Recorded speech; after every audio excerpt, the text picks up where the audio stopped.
Even men at the top of their game find themselves wanting more from life. Whether it's more meaning, unshakable confidence, a bigger impact, more money, deeper love, a hotter sex life, or a powerful legacy.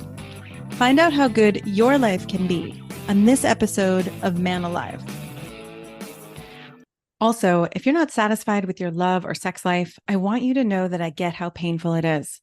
Sometimes it's hard to know what to do to change things up and get the results you want. But having spent 20 years as a dating and relationship coach, supporting thousands of men to have the relationships and sex they want, I know it's possible for you when you get the right kind of support. As a woman coach, I bring a unique advantage by helping you understand how women think and feel and why they say and do things that can be so frustrating for you. My specialty is being able to tell within minutes why you're losing attraction, trust, or respect from women, and how to turn that around. Even though you've likely been raised to think you should be a man who doesn't need any help, it just doesn't work that way because none of us were handed a guide to love or sex. So every month by application, I open my calendar to a few men for consultations. Men are amazed to walk away from these sessions feeling more confident in and out of the bedroom. Coaching isn't for everyone. I work with men who are willing to be honest about their role in the situations they've created. So if you're still playing the blame game, this isn't for you. But if you're ready to take action and have a love and sex life you feel great about, book a time to meet with me. Go to shanajamescoaching.com/consult and fill out the form to tell me more about you so we can set something up. That's shanajamescoaching.com/consult. Enjoy today's podcast. Hello, and welcome to this episode of Man Alive. I am excited to be here today to talk about a topic that I think is incredibly important, one that we don't tend to talk about a lot in this culture, and I think one that, for men especially, is not talked about in this culture, and that is grief and grieving. So I'm so happy to have an amazing guest here today, Perry Clark. Perry, welcome, and thank you for being here. Thank you for inviting me. Yeah. So Perry is a licensed marriage and family therapist and also a certified practitioner of brain spotting and a consultant as well. And I recently did a brain spotting session with Perry and found it incredibly supportive. So we can get into a little bit of that later, possibly, or maybe you'll, find Perry and his brain spotting work. But for today, yeah, I can feel the tenderness already as we talk about grief. And I'm wondering if you can start us off, personally, how you Mhm. came on this path of being a therapist and brain spotting and healing, but also, how you define grief, right? Like, how would a man even know if he was in grief? I think sometimes it's obvious and sometimes it may be less obvious. Yeah, well, because I also look at grief having a much broader set of terms and ways it shows up. Okay. That again, culturally, and especially as a black man, culturally doesn't get recognized in the way Okay. that it may should, let alone for helping resolve problems so they don't keep going. Uh-huh. Uh-huh. Okay. So we'll come back to that. We'll come back to that. Um, Okay. Perfect. so I kind of look at myself as being a point where I was like so many trying to run for the money, and I was miserable. And I sort of had a moment of clarity, saying, like, what am I doing for my life? And I should be doing something more socially beneficial, something that puts back into the world. Mm. And had switched from, I was a merchandiser at Home Depot at one point, and so I began looking at more socially connected jobs and work. And at one point, I spent some time in the medical profession and basically found it and I weren't compatible. And Huh. then one particular day, while I had just been doing some of my, shall we say, metaphysical, spiritual work, I heard the universe tell me to go study psychology. Interesting. Okay. And so it's like, So you okay, I'll followed. listen. Yeah, I follow You because it was listened. like Yeah. this already shift was happening because of listening to that. So I was like, I'm going to go with it. And so then I went and explored a school that was in my area. And that was like, I heard this voice in March. I was exploring. I applied in May, or no, I applied in April, Yeah. went my interview in May, and I was accepted in June. So Beautiful. then went Congratulations. I for, mean, you listened fast. I'm curious too. I mean, I also live in that way where sometimes I hear it through words, sometimes it's more of a, something stands out through the energy, like, oh, there's more Hmm. energy in my body when I think about that. And, I think for some men that might seem a little bit woo-woo. And for those of us Hmm. who are more familiar with it, it's, become more of a way of life. But do you want to say anything about how you first started listening in that way or how you knew to listen in that way? So one would say this is where my spiritual practice, and I say spiritual as opposed to religious Yeah. practices, were what was opening up. And in it, those early days were my forms of therapy. Okay. Um, and it definitely shook some things loose and helped with some personal development. But I also have come to realize working in therapy, there are some places that you can have spirituality and therapy go hand in hand. Yeah. They're great friends. They're Yes. definitely interconnected. But we've also, again, got a lot of cultural norms and messaging that creates a wedge between the two. Right. It does. It creates a separation for sure. And some would probably say what I was hearing was God speaking to me or the angels speaking to me. If that makes it more comfortable for you, please accept that. I can, Uh, and then, like for some people, I could see that making it much less uncomfortable, and for others, more uncomfortable, right? Depending on how we were raised and what we and believe. what we view Yeah. exactly. Yeah. So, from that standpoint, is like and that was essentially 10 years ago Okay. that I started that path. Well, actually, no, I should say that was like 2010, 2011 when I started that path. I graduated in 2014, so it's been 10 years that I have had my degree, Yeah. which is in a master's of arts in counseling psychology. Great. And in that same 10 years, it's about how long I've been actively involved in providing some form of psychotherapy to Yeah. people. Yeah. Beautiful. Um, So it worked once out well. The listening worked out for you. Yes, Yeah. yes. But I mean, it still has some obstacles. I mean, it's like Right. Of course. financial living and so forth. And then also the difficulties that came up with finally getting my license, which I'd always known and I'd been diagnosed with having a learning difference. Hmm. But at the time I have been diagnosed, they didn't have a name for it. Uh-huh. It was just this ambiguous learning difficulty. And so as I'm trying to pass my licensing exam, and working with certain parties, it comes to the realizes like, no, your difficulties fall under dyslexia Uh-huh. as well as dysgraphia or dyscalculia. So I'm terrible at math. Writing in English is not my preferred activity either. So I don't like writing if I can help it, but I Yeah. will do it because I have to. Yeah. And so in prepping for that and addressing some of it, was necessary to pair with me passing the licensing exam Right. and getting accommodations that were appropriate to my difficulties, Yes. as Yeah. opposed to a very again generic approach. Generic. Well, this is also, I think it goes to show, right, that just because you listen and you get a piece of guidance doesn't mean, oh, now suddenly it's all going to be easy and it's smooth sailing, right? You actually did have to put the work and the effort and the Yep, energy into this. yep, Yeah. very much. And that Okay. none of this isn't going to you're not going to avoid anything by just not having to work. The idea that if you follow any of these things, you're not going to have to do any type of effort, sorely missing. Right. And there's a classic saying, spirit helps those who help themselves, Mm-hmm. or those who are willing to put the energy and work in to the physical world, not just the spiritual Not just the world. spiritual world. I like that. Yeah. Yeah, Okay. Can you give us that larger context and understanding of grief that you mentioned when we right. started? So for many men, especially for Black men, there's the issue of grieving around death. Okay. And it's one of the biggest ones. It's one that hits all of us uh, because death is going to be coming for all of us at some Yes. point in time, whether it is your mom, your dad, your spouse, your children, or so forth. Sooner or later, death is going to come. Yeah. And that is a very universal grief. Yeah. But with that also comes the issue of what is the emotional expression, what's Mm. emotionally allowed to be brought up when people are grieving. Uh-huh. And on some cases, there's the aspect of need to be the strong silent type, to the idea that if somebody is crying and having being in that emotional place, that somehow they're weak, Right. even though they've just now had one of the biggest. and most difficult experiences possible Yes.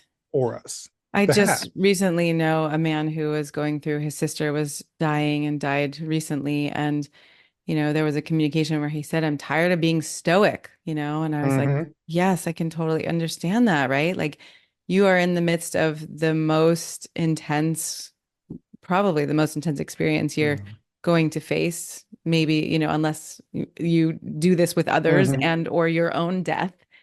And of Mm-hmm. course, you're going to be feeling all of this. It's so intense, but men often being conditioned, like you said, to be, I was going to say to be seen as, but to feel, not even just to be seen as, to feel weak or to be afraid of being seen as weak. Well, even then, just the aspect of they're not supposed to feel anything, Right.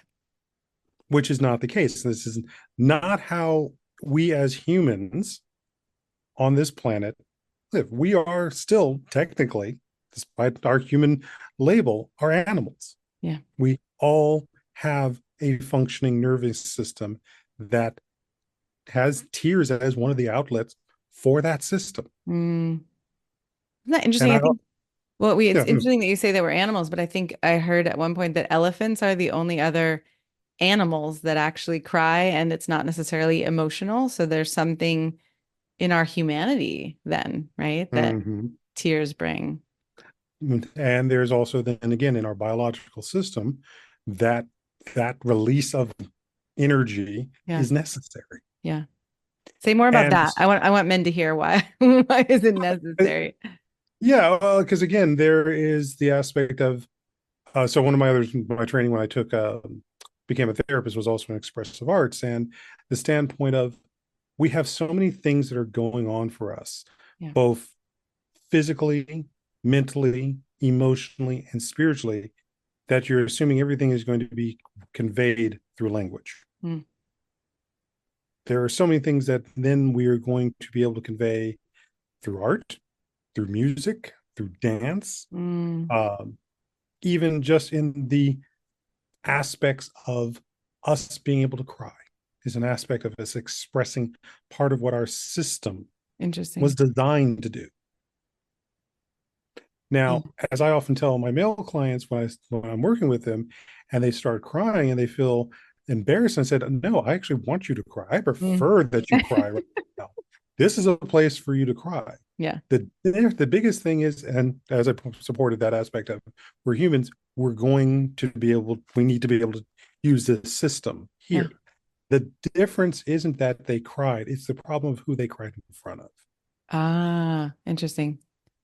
And that comes back to the standpoint of who, as I put it as, who was uncomfortable with emotion?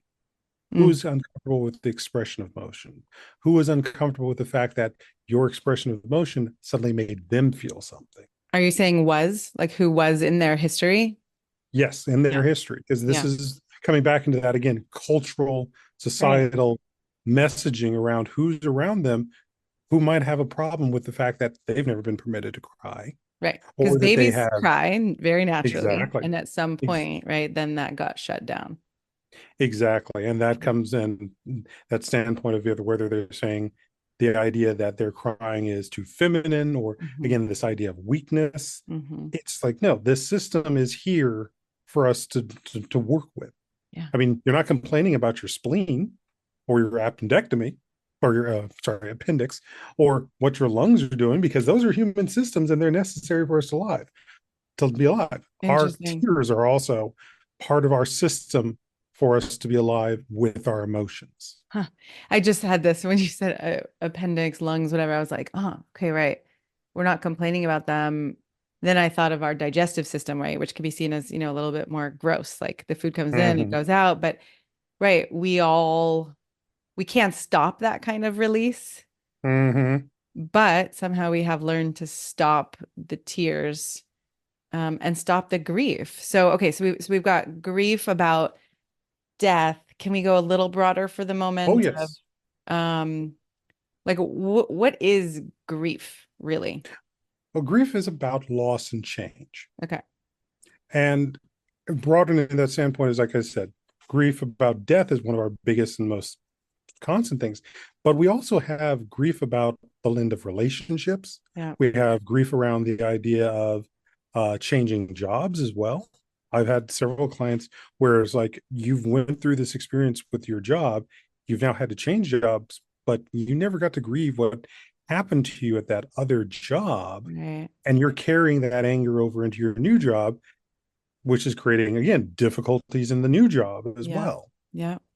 And again, the standpoint of we talk about the death is the physical ending of a relationship, but someone breaking up with their spouse or girlfriend Mm.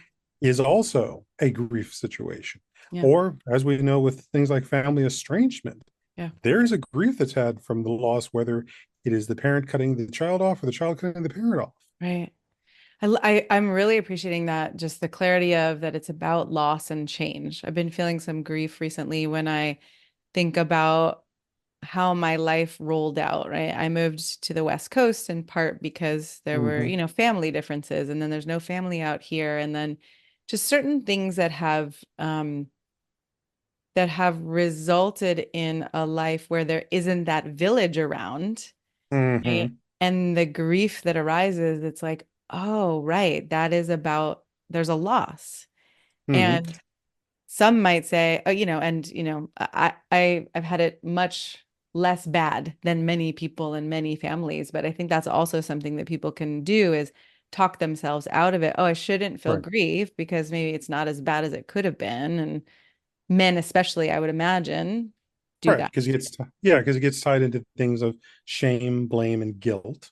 Okay. Um, because there's one other major form of grief that goes on, especially for men, is the loss of identity, Ah, and yeah. especially the shift of identity. Okay. And that's also one of those that gets tied into things like what we see with the job loss, but it's also one that goes into aging as well. Yes, for sure. And our culture has been very much tied our jobs into who our identities are. Yeah. So let's say I stopped being a therapist. Yeah. What's my new identity? Yeah. I do have to grieve my identity as a therapist, but I also get to welcome into what the new beginning of whatever that new identity is. Right. But again, we have so much that has been ingrained in the idea that you're the middle manager, you're the CEO, you're something of this identity of your job. Yep. And now that's been taken away from you. Yeah. Or you've willingly walked away from it, you still need to You grieve still, it. right. And there can be that kind of either emptiness or a feeling of, right. Am I anything? Do I matter? Do I have Mm-hmm. value? Right. As we let go Mm-hmm. of some of those different identities and parents too, like, who am I even now? You know, Right. I Right. don't look or feel like anything like I did before I had kids. Or the aspect of, oh, now you got the grandkids, and equally is like you now are moving into the idea of being the patriarch or matriarch of your Right. family. Right. Or the And elder of the family. and now you're having to give up that identity of not having to be in that role. Right. Right. Okay. And so Good. and I've we've had that's all the different forms of grief that again culturally we don't talk about and we don't Mm-hmm. normalize Mm-hmm. as part of the growth and change process. Yeah. Yeah. With that then also becomes the other way I've approached grief is most of the time most people are familiar with the stages of grief, Okay. well, which is basically going from denial into anger into bargaining into depression into acceptance. I think I hit all five Mm-hmm. there. Mm-hmm. The thing is that when it was originally researched, it was done off of terminally ill patients, Huh. so there was always going to be a ending. But for the rest of us, we still go through those stages, but we're going in them in cycles Right. over our And not life. just one thing at a time. So, right. Exactly. Overlapping And cycles. exactly, we can have multiple grief cycles that are going on at the same time, and that can Whew. feel overwhelming. Yeah. But one of the biggest ways I find is beginning to identify which cycle am I in at this moment. Uh-huh. Uh-huh. So going back again to the idea of death, Yeah. we've got the death of the individual. We've got the death of whatever so you've got a grief cycle around that individual person. You've got a grief cycle around their role and position in the family. Yeah. You've got a death cycle around all of the friendships that are either going to continue or end because that person is no longer there. Mm-hmm. The broader social connections that are going to be going through all of that, the changes from whatever role, or say as a caregiver, you've got to deal with all the grief that comes from no longer having that role and identity for that person if they were in you're being the caregiver to them. Yeah. So all of those are grief cycles that are going on, and that's at least five that are going on just in what I named there. Yeah. So the same thing's happening in the idea of somebody who breaks up with their partner. Yeah. Something similar things are also happening when somebody changes or loses a job. Yeah.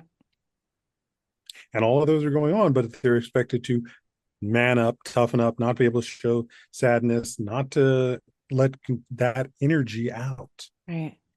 Right. Yeah. And I do see that for all genders. I was really surprised. When I first started leading workshops, they were for men. Mm-hmm. And then I started leading them for women. And I had that thought, oh, well, women are going to just be much more vulnerable and they're going to open up and they're going to feel safe to cry and all these things. And that was not the case. Mm-hmm. So I was very surprised about that. And I do still think women's tears and women's, sadness and grief is much more traditionally welcomed. And men Right. are taught, okay, man up, keep it together, be the rock, be the one who, you know, Right. is holding everybody else in that way through it's so fascinating. It's like, yeah, it's having me question even in this moment. Okay, what the idea is what you hold the ground or you're Mm-hmm. steady Mm-hmm. so that others can feel their grief or express their grief or express something. Which creates a sense of ultimately sense into the place of isolation, Right, which then becomes its own other grief cycle of right. the loss of community. And sooner or later, every person is going to need somebody else to hold the ground for them. Yes. That's a And that beautiful statement. disconnection of I always have to hold the ground for everybody else, but no one's holding it for me. Yes. It's going to weigh, it's going to break somebody down eventually. And Yeah. if it doesn't break them down, it's going to cause them to explode. Because Yeah. there's that other flip of it for many men, depression, sadness will show up as anger instead because Yes. it's immobilizing. Yeah. But Right. And there's so as much shame in feeling the vulnerability underneath or the sadness underneath, right? That it's exactly because more it's not being natural. permitted. Hmm. Hmm. But also one of the other things going back to again the natural world and science is showing that you can only do that so long before the resources are going to run out. Right. I want to say that again, right? That sooner or later, what you said, sooner or later, we all need someone to hold us. And I Mm-hmm. think that, again, that's not what young boys are taught. Nope. Neither is what's taught to say the middle-aged person, or Right. again and that's again one of those griefs of realizing for somebody who's moving into the elder years is yeah they're going to need somebody to hold them Right. in a variety of different degrees Yeah. because of that shifts in what age and time has done to our bodies. Right. And because it wasn't, framed that way, then we have more of the shame and the Mm-hmm. guilt and that Mm-hmm. whole part of it as Mm-hmm. well. I forget exactly what I was listening to. I think it was the trauma therapist podcast, which was talking to I forget the person they were talking to, but they were talking to someone talking about what was the women and feminist perspective around trauma treatment. Mm, And one of the biggest ones that they were saying in their structure was the lack of nurturing and the loss of nurturing. And that comes back to that standpoint. Someone else is going to eventually need to hold the ground for you. right. So how are we nurturing that? Yeah. And in dealing with grief, it's all that loss, it's all that change, and what are we nurturing? Yeah. The classic statement is nature versus nurture. But in reality is what nature are you nurturing? What And are you nature? nurturing isolation? Are you nurturing shame? Are Wow. you nurturing guilt? As opposed to love, connection, vulnerability. Wow. It's powerful. What would you add as a Black man around your journey with grief or what you've seen, with your community?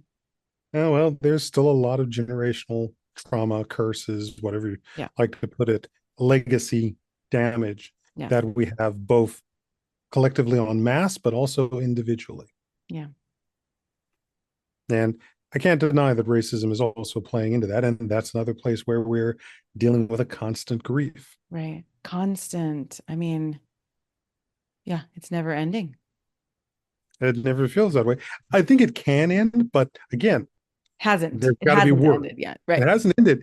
Right. But again, we come back to there has to be work done for that. Yeah. And the work done for that is going to be uncomfortable. Uh-huh. It's going to also hit things like our loss aversion goals, or loss aversion systems. And the idea that to work on something means to give something up. Yes, Mm. doesn't mean not getting something in replacing it, but Yeah. giving up something for there to be something different. Right. And we have many of us, probably most of us, if not all of us, right? There is an aversion to giving that up, to giving something up to get something else, especially if, your sense is that there's an other who's going to get something, but you're going to lose something, right? Mm-hmm. Versus the system, versus we're all connected and we're all an ecosystem. Mm-hmm. Which just comes back to, I mean, again, the big universal grief that we have to hit is death.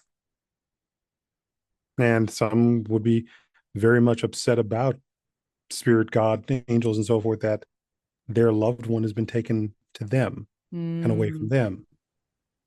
So there's that loss aversion. yeah. Yeah. Yeah. Okay. Anything else you want to say personally in your Mhm. experience? Oh, and I've got stuff that I'm working on with my family, working as an individual that is ongoing. And yeah, some of it's very much exhausting. Yeah. But I am also trying to be very much aware of it. And I also know that sometimes people need to reevaluate what their sales pitches are Huh. for Say us more to about letting, that. well, because just something that's been going on with some associates of mine, and they have this thing that they're offering, they want me to do. And it's like, there's a part of me that's resisting. I fully understand that part is protecting me. Uh-huh. But at which point have they actually bothered to find out what and how that part is protecting me with their when they come to offer this sales pitch for me to do things? Okay, so you're having a reaction or an aversion to what someone's asking of you, Mm-hmm. and you're saying you would like them to understand how it's impacting you, how the way they're asking has impacted you. Mm-hmm. Yeah. Because they keep And coming up with it, because it's like multiple people, they keep all coming with the same sales pitch to me about okay. why I should let go and do this thing. Uh-huh. But at which point it's like, and I keep saying no. Uh-huh. Did you bother to stop and actually spend some time with why I'm saying no? What's Uh-huh. my thinking? Uh-huh. What protective self is coming up? Uh-huh. And if you want that to step aside, have you learned how to talk to it? Right. I Have you mean, learned to that's talk to that that's so bitch? interesting how I think in many relationships people ask for the same thing in the same way. Mm-hmm. And it's hard to then pause and ask oneself, oh, I wonder what the impact is over there. I wonder why they're saying no. I wonder, right? I Mm-hmm. wonder, if the way I'm framing it doesn't feel um like it's taking care of them, or right, all of those Mm-hmm. questions that are, I think, part of a mature communication or a mature consideration. Mm-hmm. And then it sounds like you're having to navigate that, which is creating some grief for you. Is that right? Mm-hmm. Hmm. Yep, very much grief. And then that feels again slides into Exhausting. some exhausting, and it continues to fall into the trauma I've had growing up, Right. Right. and creates the support that there's every more reason why, if this is response is keeping me from harm in this other way that hasn't been acknowledged or seen by anyone else, why should I shift away from it? Right. And what's your sense of, not why should you shift away from it, like you should go to their side and just do whatever they're asking, but what's your sense of, right, what's what shifts are you making in there, either to take care of yourself or to, be able to move forward for yourself? Because I think that's another confusing place for a lot of men. Mm-hmm. Which adds into doubling down on not paying attention to the grief. Right. So what do you do in those moments when you recognize, okay, there's grief here, there's aversion here, there's some kind of not feeling understood or disconnection here? What do you do with that? That's still a work in progress because some of it is much larger scale Mm-hmm. in the standpoint of still not feeling seen in certain ways. Yeah. Yeah. In other ways, is like I'm aware of it. I am trying to provide it vulnerability and calm and seeing that it's being recognized at least by By myself. yourself. Yeah. First. Right.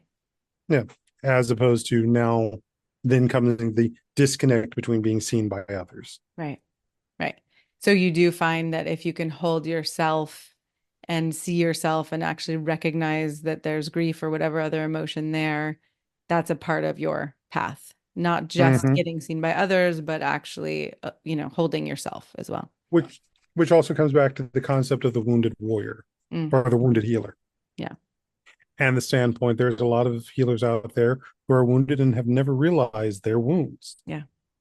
There are others who do know their wounds and are still sorting out how to work with them, Yeah. and there are others who know what their wound is and how can it help others, Hmm. but at the same time how are they maneuvering it so that it's not constantly getting hit as well. Yeah. Yeah. And I'm Yeah. trying to maneuver mine so it's not constantly getting hit Yes. as well, because the circumstances and the requirements for healing haven't presented themselves for the next stage, even Right. though there may be something what my associates are asking me. But again, they're not seeing Right. or asking the right questions. Yes. Yes. Mm. Thank you for being vulnerable about that. And right, I know we're not going into too much Mm-hmm, detail, but it's still vulnerable to share, right? There's something happening where you're not feeling seen and how you are working with that and that you're human too, right? Even mm-hmm, as a practitioner, we are all going through our own human relationships and dynamics. And so thank mm-hmm. you for expressing that too. Exactly. And there then becomes us again where that idea of the position identity then works against me. Right. That assumption, because I'm a healer and so forth and working in this field, that I'm automatically going to go on this pitch that they've put laid forth, but it's like, no, I'm still a human, Right. I'm also still individually human doing also. all of Yes. this. Yes. And even though I know what's going on, you're not paying showing me that you're also knowing what's going on. Right. Right. Yeah. Yeah. Is there And that, any, yeah. well, and that's one of the biggest things that comes back to what we're looking at again as a larger society. And for men is how are we at? Are we gotten lost in asking a specific set of questions? It's time to ask a different set of questions. What do you mean by that? Well, that aspect of is what we're saying about the impact. Is this actually having the impact that I expect it to? Yes. Yes. And why won't they change? Like, no, if you consider that maybe you're asking the wrong question. Mm, It's right. not, Consider your own impact. Consider, right. If not something's not happening for you or something that you're trying to create isn't happening, not just putting that off on, oh, well, they don't get it or they're not good mm-hmm, enough or whatever, but actually turning, to look at yourself and how you're mm-hmm, communicating and what you're mm-hmm, presenting and how you're presenting in the world. exactly. Hmm. And are you relying on, again, social standards, which, let's be frank, some of the social standards weren't designed for you as culturally for you as an individual, Yeah. which is one of the things we so again go back into that larger issues of racism and grief and so forth. Is some of these standards of being were not inherently the standards of being for many of us that are indigenous. Right. Right. So there's coming back into that grief. So what does it mean to embrace and not stand in the way of somebody who's going to be finding that connection in another way? Yeah. Yeah. Again, intent is nice, but we will have to be paying attention to impact. Right. Yeah. Thank you. What else feels important about grief? I mean, again, we're just barely touching the surface Mm-hmm. of it, but for today, is there anything else that stands out that you want people and men who are Indigenous to know? Mm-hmm. Well, the reminder that it's also about beginnings. Mm, Much of, again, how we are presented that, even in the stories we see in media, it's often about the end is terrible. Yeah.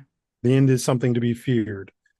Avoid death, avoid whatever this is, versus what now can begin because Mm, that space is now made available. yeah. Yeah. I appreciate that. Because I think, I've been having some of those moments myself where there are certain almost lack or something's not the way it used to be. And it's easy to Mm-hmm. just go into the kind of, right, the disappointment, the anger versus, okay, yes, that's there. And let's start Mm-hmm. looking for what can fill that space or what new could happen in my life or, Mm-hmm. someone else's life Yeah. versus we can kind of get nose down into the emotion of it, not expressing it necessarily, but feeling it, Mm-hmm. right? And Mm-hmm. then that can be kind of its own swirl or eddy in a way. Mm-hmm. Very Yeah. much so. It's the appreciation that endings are important. Mm, Endings are necessary. yeah. And again, I think coming back into our messages that we get put forth by our society and so forth, it's not accepting and normalizing that endings are part of this so that we can have beginning. It's everyone's in love with the beginning and everyone's in love with the honeymoon, but sooner or later, you got to be able to end so that you can have another honeymoon Right. of some Uh, kind. of some And that kind. again, Yeah. yeah, and that goes again from the aspect of who new are you welcoming into your life that you can have connection to what's the shift in your identity, what's the that one of the things we have to do today is like the office chair I'm sitting in right now is broken. I got to get rid of it. I'm welcoming in a new chair to keep myself functioning and supported. Nice. Nice. Right. And there can be loss. Like, this is my favorite chair. It's been through, all these times and it's supported me, and I'm never going to find another one like it. And Mm-hmm. yeah. And it's like that's just a chair. It's a Right. thing. But there's also people. Right. Right. Which, right. There's even more emotion around that. Mm-hmm. Yeah. Yeah. Thank you so much for having this conversation and for all of the deep work I know you're doing with people. And yeah, I appreciate you a lot. And I would say also in that standpoint of us letting go of the legacy trauma is an Mm, important ending for many of us. Again, on the broad culture, but also our individuals for wow. the idea of moving our families forward. Yeah. Yeah. Wow. That's a huge topic in itself. Mm-hmm. Yeah.